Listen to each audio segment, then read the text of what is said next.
റസൂലായിട്ട് ബന്ധപ്പെട്ട ഒന്നും രണ്ടും വിഷയത്തിലല്ലല്ലോ, അതിന് കള്ള സനത് ഉണ്ടാക്കി അല്ലേ?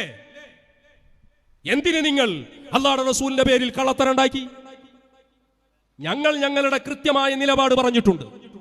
പക്ഷേ നിങ്ങൾ അതിന്റെ പേരിൽ കള്ളത്തരം സനതുണ്ടാക്കി. അത് ഞങ്ങൾ കഴിഞ്ഞ ഞങ്ങളുടെ പ്രഭാഷണ പരിപാടികളിൽ പറഞ്ഞു. ആ സനത് കള്ളമാണ്, കള്ളത്തരമാണ് നടത്തിയത്. ഇപ്പൊ റസൂലിന്റെ പേരിൽ കള്ളത്തരം പ്രചരിപ്പിക്കുക. പിന്നെ നിങ്ങൾക്ക് കിട്ടിയെന്ന് പറയുന്ന സ്ഥലം ഉണ്ടല്ലോ, ആ സ്ഥലത്ത് ഞങ്ങൾ പോയിരുന്നു. അന്ന് അവിടെ നിന്ന് കിട്ടിയ വിവരം നിങ്ങളോട് നിങ്ങളെ സംഘടനയുള്ള സമയത്ത് ഞങ്ങൾ വന്ന് പറഞ്ഞിരുന്നു. എന്താ പറഞ്ഞത്?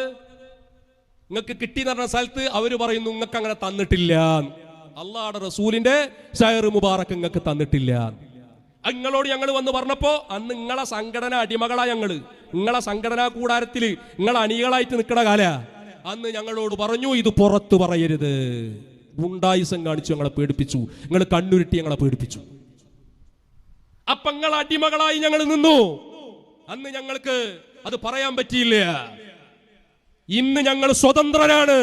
ഞങ്ങളെ മശായിഖന്മാരെ മദദിൽ വ്യക്തമായി പറയുന്നു, ഇപ്പോൾ നിങ്ങൾ നിങ്ങളുടെ ബിസിനസ് മെച്ചപ്പെടുത്താൻ വേണ്ടി പുറത്തുവിട്ടിരിക്കുന്ന വാർത്ത സത്യസന്ധമാണെന്ന് തെളിയിക്കാൻ നിങ്ങൾക്ക് ബാധ്യതയുണ്ട്.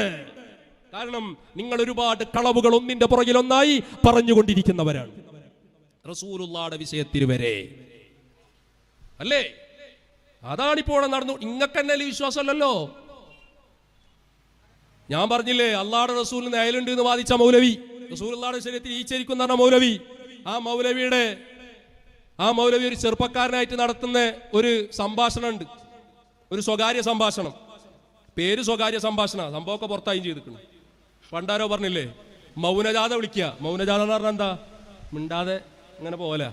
അപ്പൊ ഒരുത്ത പ്രകടനത്തിൽ കയറിയിട്ട് ആവേശം മുത്തിട്ട് പറഞ്ഞു മൗനജാത സിന്ദാബാദ്. പിന്നെ എങ്ങനെ മൗനജാത ആവുക? ഇത് രഹസ്യ സംഭാഷണ, സ്വകാര്യ സംഭാഷണ, ഇനി ആരും അറിയാത്തൂല്ല. അതിലെന്താ പറയണത്? ഇങ്ങളെ മർക്കസിൽ സൂക്ഷിച്ചിരിക്കുന്ന ഷഅർ മുബാറക് അത് അല്ലാഹുവിന്റെ റസൂലിന്റെ ആണെന്ന് ഉസ്താദ് പറയോ? അപ്പൊ മൂപ്പര മറുപടി അല്ലാന്ന് ഞാൻ പറയൂല. ആണ് എന്ന് പറയോ? അല്ലാന്ന് ഞാൻ പറയൂല. അപ്പൊ ഈ ചങ്ങായിക്ക് വിശ്വാസം അല്ലാന്ന് ഉറപ്പായില്ലേ അല്ലേ? ഇപ്പൊ നിങ്ങളുടെ ഇടയിൽ പ്രശ്നമാണ്. എന്നിട്ടല്ലേ മാലോകര വിഷയത്തിൽ നിങ്ങളന്ന് ഞങ്ങളെ പറ്റിച്ചതാ. അന്ന് നിങ്ങൾ പറഞ്ഞത് അല്ലാഹുവിന്റെ റസൂലിന്റെ വിഷയത്തിൽ കള്ളത്തരമാണ് എന്ന് പിന്നീടുള്ള നിങ്ങളുടെ പ്രവർത്തികളിൽ നിന്ന് ഞങ്ങൾ വിശ്വസിക്കാൻ നിർബന്ധിതരായി. അന്ന് പറഞ്ഞ കള്ളത്തരാണ്. എന്തുകൊണ്ട്? പിന്നെ റസൂലുള്ളാഹിയുടെ ഹക്കില് കള്ളത്തരങ്ങൾ തന്നെ പറഞ്ഞുകൊണ്ടിരിക്കുകയാണ്.